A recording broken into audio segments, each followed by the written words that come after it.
And now for an amazing true story from the book of Exodus, chapter 17, verses 8 to 13. God freed his people from slavery and led them out of the land of Egypt, but the Israelites had difficult days in the desert. I'm so hungry. God sent bread from heaven, manna, for his people to eat. I'm so thirsty. God instructed Moses to strike a rock with his staff, and a stream of water gushed out. As the Israelites made camp that night, Moses sank down on a rock by the fire beside his brother Aaron and his friend Hur. He stretched out his hands to the warmth. I'm an old man, Aaron. Aaron grinned and shook his head. Speak for yourself. Facing Pharaoh, fleeing through the Red Sea, dealing with all these arguments and complaints among the people, I'm about worn out. Looks like we finally got some rest. The brothers' fireside chat was cut short as the young leader Joshua raced up. Amalekites! Hur wrinkled his forehead. What kind of kites? We got so many kids around, they'd love flying some of these big kites. No. Amalekites. Enemies? They're gathering to attack us from the rear. At the back? Well, that's all our people who are tired and sick. How do we stop them? We need more men, better weapons. If they have arrows, we'll use swords. They've got battle horses. We'll use battle goats. Moses held up his hand. No, that's not how we win. But we have to fight. We will fight.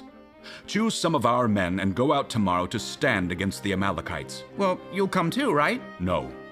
I'll stand on top of that hill and hold up the staff God gave me. A stick? What, that old piece of wood? God did use it to part the Red Sea. Good point. Late into the night, Joshua organized his men, and early in the morning, they all marched out to meet the Amalekites. Before it was even light, Moses climbed the hill with Aaron and Hur. They reached the top just as the first rays of sunlight were striking the plains below. Moses stopped to catch his breath as Aaron and Hur strained their eyes to see. Look, there's Joshua and our men. And all of them ugly Amalekites on the other side. Well, you can see their faces from way up here. Just guessing. Whoa, something's about to go down. The Amalekites are charging. Ain't no way Joshua can take that. Our people are falling back, even before they start. Moses took a deep breath and hurried forward. Wait. With both hands, he held his staff high in the air over his head. Well, I don't believe my eyes. Now Joshua's plowing right through the middle of them unsightly Amalekites. The three men watched in amazement as the Israelites pushed back their enemies. We're winning. Easy as pigeon pie. Moses stretched, trying to keep his hands steady.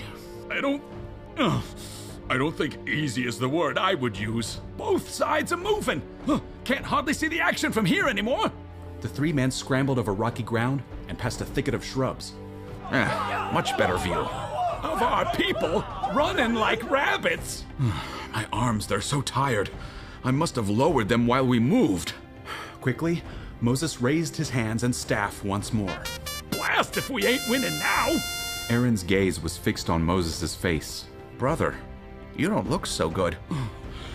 I don't think I can do this much longer.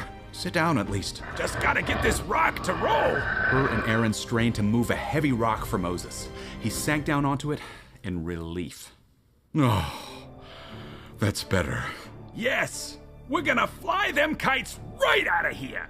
Aaron and Hur hiked a little higher up for a better angle on the action.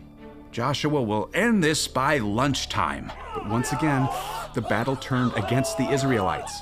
Moses, put him up! Aaron and Hur raced back to Moses, whose hands were shaking as he tried to force them back over his head. I'm sorry. I just can't do this alone. Maybe we could, build a contraption with sticks and wire to suspend your arms. Or we could just hold him up for you. Hur grabbed one of Moses' arms and raised it high. Oh, right. Of course. Quickly, Aaron grabbed Moses' other arm, and the Israelites gained ground on their enemies. All day, they held Moses' arms and staff high until the sun set, and the Amalekites were completely defeated. Together with God's help, Aaron and Hur helped Moses stay strong, and Joshua win the battle.